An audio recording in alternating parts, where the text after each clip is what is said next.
राजनीति में कुछ बातें इतिहास बन जाती हैं। उत्तर प्रदेश के लिए 2014 का लोकसभा चुनाव भी एक राजनीतिक इतिहास ही था, जिसमें बीजेपी ने उत्तर प्रदेश में ऐतिहासिक जीत दर्ज करते हुए 80 सीटों में से कुल 73 सीटें हासिल की। और ऐसा माना जाता है कि इस ऐतिहासिक जीत के पीछे आरएसएस की बड़ी रणनीति थी। आगामी विधानसभा चुनाव को देखते हुए एक बार फिर से आरएसएस ने बैठकों का दौर तेज कर दिया है। आइए आपको बताते हैं कि संघ की सूबे में क्या है अगली रणनीति। ग्रामीण वोटरों से की जाएगी सीधी मुलाकात। दत्तात्रेय होश बोले करेंगे चुनाव प्रचार की निगरानी। अलग इलाकों के लिए होगी संघ की अलग रणनीति। जातिगत आंकड़ों पर भी संघ की है नजर। संघ ने प्रचारकों को हर तबके तक पहुंचने के दिए निर्देश। कैराना, मथुरा जैसे मुद्दों को भुनाने की भी रणनीति। हालांकि इस मामले में संघ के सदस्य कोई भी बयान देने से बच रहे हैं, लेकिन इतना तो मान ही रहे हैं कि अब यूपी में बदलाव का समय आ गया है। कानून व्यवस्था तो पूरा देश देख रहा है। उत्तर प्रदेश के लोग तो उससे पीड़ित हैं, उससे प्रताड़ित हैं, लेकिन कानून व्यवस्था उत्तर प्रदेश सरकार की पूरा देश देख रहा है और सब लोग चिंतित हैं उत्तर प्रदेश की। चाहे कैराना हो, चाहे मथुरा का प्रकरण हो, या तरह तरह के भूमि कब्जे हों, सरकार के संरक्षण में यहाँ के नए नए भूमाफिया, नए नए खनिज माफिया डेवलप कर रही है सरकार, उनको संरक्षण दे रही है शासन और प्रशासन के स्तर पर।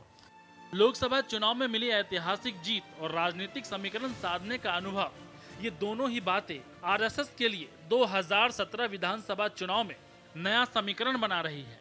2017 के चुनाव को देखते हुए भारतीय जनता पार्टी को मदद करने के लिए आरएसएस खुलकर मोर्चेबंदी कर रही है और आरएसएस इस समाज को बांटने में भी हिचक नहीं करेगी, क्योंकि उसे चुनाव के लिए ये सब करना जरूरी होता है। और आरएसएस के ये सारे काम कहीं न कहीं इस समाज में फिर से चल रही सद्भावना को समाप्त करेंगे। बीजेपी की नजर अब 2017 में होने वाले विधानसभा चुनाव पर है और संघ और उसके सहयोगी संगठन इस काम में पार्टी की मदद भी कर रहे हैं। संघ और उसके सहयोगी संगठनों ने यूपी में अपनी गतिविधियां तेज कर दी हैं कि उत्तर प्रदेश में विकास मुद्दा होगा। भारतीय जनता पार्टी विकास को लेकर के चुनाव लड़ेगी, सुशासन को लेकर चुनाव लड़ेगी। उत्तर प्रदेश की बदहाली को दूर करने के लिए, सुशासन देने के लिए, रोजगार समृद्धि देने के लिए और किसानों गरीबों की खुशहाली को लेकर के चुनाव लड़ेगी। तो भारतीय जनता पार्टी का तो बहुत पहले से ये मुद्दे स्पष्ट हैं। 2014 की तर्ज पर एक बार फिर से आरएसएस प्रदेश में एक्टिव मोड में आ गया है, लेकिन चुनौतियां संघ के लिए भी आसान नहीं होंगी।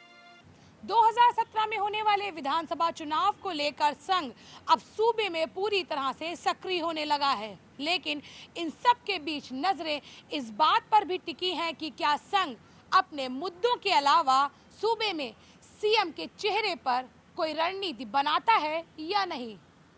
लखनऊ से कैमरा पर्सन जितेंद्र के साथ श्रुति गुप्ता, नेशनल वॉइस, जय हिंद।